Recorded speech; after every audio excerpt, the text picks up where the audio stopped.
श्री महाकाल, हर हर महादेव, जय माँ भगवती, जय माँ लक्ष्मी। माता लक्ष्मी के आने वाले पर्व जो वर्ष में हर सनातनी को जिसका इंतजार रहता है, वह अपने बही खाती की पूजा करता है, अपने रोजमर्रा की जो चीज़ों की उसकी पूजा करता है, अपने लिए एक नया बही खाता लाता है, कलम लाता है, तिजोरी खरीदता है, घर में बहुत सारे सामान खरीदता है, घर को साफ सफाई करता है, उस घर में पेंट करवाता है और घर में लाइटिंग करवाता है। आप सही समझ रहे होंगे, मैं बात कर रहा हूँ दिवाली के 5 दिन के त्यौहार की। दीपावली के बारे में पूर्ण जानकारी आपको इस वीडियो सीरीज में मिलेगी कि त्रयोदशी को क्या करें, नरक चौदस को क्या करें, दिवाली को क्या करें, भाई दूज पे क्या करें, गोवर्धन पूजा में क्या करें, कैसे किन उपायों के माध्यम से माता लक्ष्मी आपके घर में बरसे, यह सब हम आपको बताएंगे। तो आज इसी दिवाली पर्व की विशेष सीरीज में पहला वीडियो है धनतेरस। धनतेरस को भारत में सबसे ज़्यादा खरीदारी होती है, पर क्यों, और धनतेरस को मनाने के पीछे की कहानी क्या है, कथा क्या है, इन सब विषयों पर बात करेंगे। सबसे पहले बात करेंगे धनतेरस 2024 में आ कब रही। 29 अक्टूबर को धनतेरस 2024 में आ रही। देखिए, उदया काल में वो तिथि नहीं है, परंतु पूरा दिन धनतेरस का खरीदारी के लिए 29 और 30 को भी रहेगा। 30 को 11 बजे तक की धनतेरस रहेगी, परंतु उसके बाद नरक चौदस लग जाएगी। तो नरक चौदस का जो दिया जलेगा वो रात को शाम को जलेगा, वो 30 तारीख को जलेगा। परंतु 29 तारीख को कब खरीदारी करनी चाहिए और 29 तारीख को धनतेरस को कैसे मनाएं, ये आज मुझसे जान लीजिए। तो सबसे पहले तो वीडियो को लाइक कर दीजिए, शेयर कर दीजिए, सब्सक्राइब कर दीजिए और आपके अपने एस्ट्रो कुशाल को बहुत सारा प्यार दीजिए। आप गुरु दीक्षा एस्ट्रोलॉजी चैनल पे इसलिए ही आते हैं कि आपको नॉलेज मिले, आपको सारी जानकारी प्राप्त हो। धनतेरस की कथा क्या है?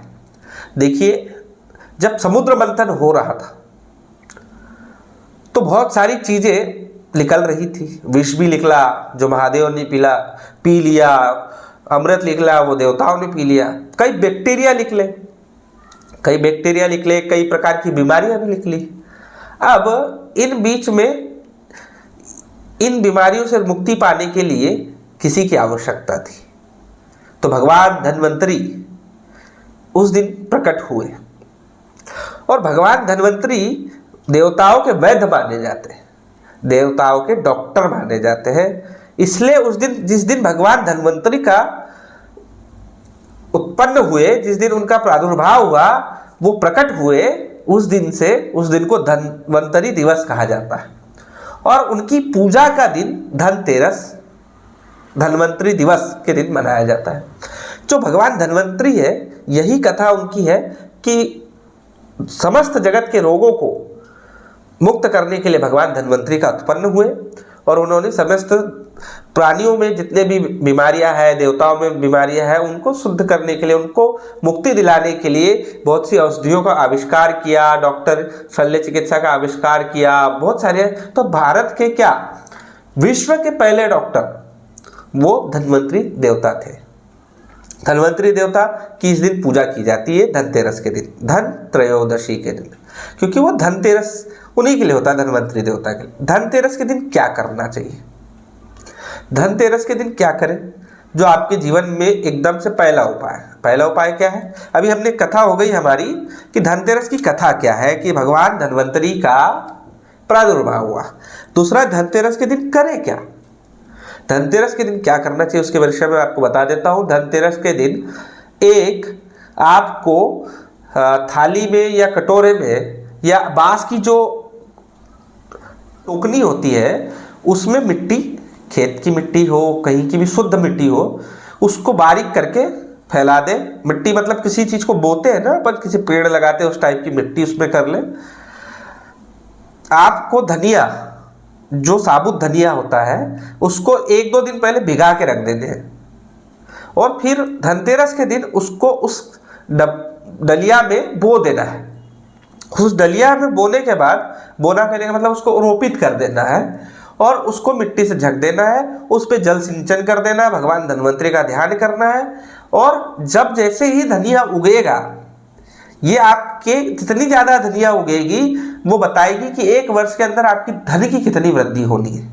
आपके घर धन से हरा भरा होना है कि घर में धन की कमी आनी है, या आपके घर में रोग कितने होने। तो अच्छी क्वालिटी का धनिया लाए जो उग सके और अच्छी बढ़िया मिट्टी से, और उसको सिंचित करें प्रतिदिन। ये 5 दिन तक करना है। इसका रिजल्ट हम देखेंगे कि जब 5 दिन का त्यौहार हो जाएगा तो तब धनिया किस तरीके का उगा है, धनिया ने कितनी प्रोडक्टिविटी दिखाई, वो जीवन में आपकी प्रोडक्टिविटी आएगी। दूसरा, धन्वंतरी देवता को प्रसन्न करने के लिए क्या करना है कि आपके घर में किसी प्रकार की रोग ना आए, किसी रोग पे खर्च ना हो, क्योंकि भैया लक्ष्मी तो आ रही है पर जाने का रास्ता तो खुद ही ढूंढ लेती। किसी की कोर्ट कचहरी में चली जाती है, किसी की हॉस्पिटल में चली जाती है, किसी की बहुत सारी चीज़ों में चली जाती है। तो हम चाहते कि हमारा धन अच्छे कार्यों में खर्च हो, तो उसके लिए क्या करें, धनिये का ढेर भगवान धनतेरस की फोटो को रखकर उनके सामने धनिये का भोग लगाए। इससे भगवान धन्वंतरी खुश होंगे और आपको आरोग्यता का वरदान देंगे। ये हो गया धन्वंतरी दिवस के दिन क्या करें, धनतेरस के दिन क्या करें। अब धनतेरस के दिन क्या खरीदे, सबसे बड़ा तो क्वेश्चन है माताओं बहनों के लिए कि धनतेरस के दिन खरीदना क्या चाहिए। सभी के लिए ये क्वेश्चन है, धनतेरस के दिन खरीदे क्या। देखो, पुराने रीति रिवाज में कहा गया है कि सोने की वस्तु, पीतल की वस्तु, जो भी बृहस्पति प्रधान वस्तु है वो खरीदनी चाहिए। परंतु अभी जिसकी सामर्थ्य अनुसार सब अपनी अपनी खरीदारी करते हैं। कम से कम एक तांबे का कलश और एक पीतल की कटोरी जिसमें आप भोग लगा सको, और दिया ले सकते हो, है ना, भोग लगाने के लिए थाली ले सकते हो। इस टाइप की कम से कम व्यक्ति को ये खरीदना चाहिए। दूसरा, सोना खरीदे, सोने का हार खरीदे, सोने की चीज़ें खरीदे धनतेरस के दिन तो बहुत ज़्यादा उत्तम माना गया है, क्योंकि उस दिन किसी भी प्रकार का धन आपके घर में आता है वो आपको वृद्धि देता है। अगर आपको कार खरीदनी है तो वाहन मुहूर्त पे खरीदे। धनतेरस को भी दिन उठा सकते हैं, परंतु उचित होरा पर, उचित चौघड़िया पर, उचित अपना उस समय का क्या राहु काल है, गुलिक काल है, यमगंडक काल है, कैसे प्रकार के सारे पंचांग को देखकर उस दिन खरीदना चाहिए। अब धनतेरस के दिन उत्तरा फाल्गुनी नक्षत्र में शुरुआत हो रही है और हस्त नक्षत्र शाम को लग रहा है। हस्त नक्षत्र में माता लक्ष्मी हाथी पर विराजमान होती है। अब उसको अगर आप शाम को खरीदारी करें तो बहुत ही उत्तम है।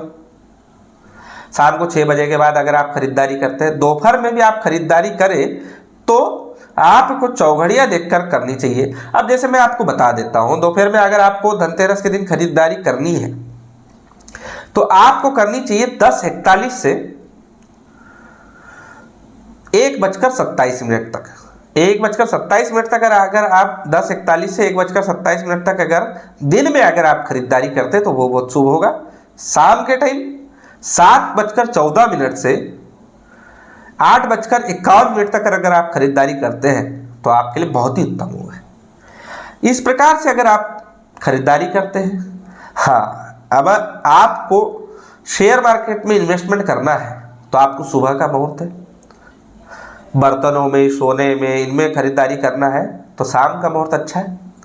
और अगर आप अपनी पर्सनलाइज क्या आपको इस वर्ष धनतेरस पे खरीदना चाहते हैं और अपनी कुंडली दिखवाना चाहते हैं, आपके आने वाले सारे वर्ष का फाइनेंशियल स्टेटस क्या रहेगा, कोई कर्ज तो नहीं होगा, कोई हेल्थ में इश्यूज तो नहीं होंगे, शिक्षा को लेकर क्या आप जानना चाहते हैं, या आप अपनी ज़िंदगी की किसी भी उतार चढ़ाव के बारे में जानकारी चाहते हैं तो मुझसे संपर्क करें। हमारा मोबाइल नंबर है 7000240110।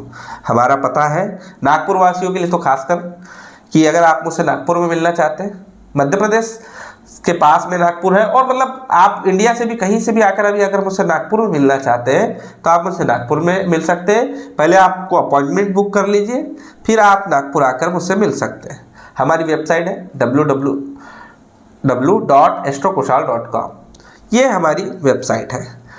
तो आज के लिए इतना ही। धनतेरस की बहुत बहुत बधाई, और आपको धनतेरस के दिन भगवान धन्वंतरी का ध्यान करते रहिए और उनसे प्रार्थना करिए कि सर्वे भवन्तु सुखिनः, सर्वे सन्तु निरामया, सर्वे भद्राणि पश्यन्तु, मां कश्चित् दुःखमाप्नुयात्, श्रद्धां मेधां यशं प्रज्ञां विद्यां पुष्टिं श्रियं बलम्, तेज आयुष्य आरोग्यम देहि में धनतेरस भगवान, धन्वंतरी भगवान देहि में धन्वंतरी।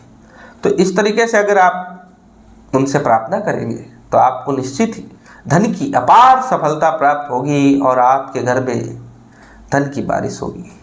इसी शुभकामनाओं के साथ जय महाकाल।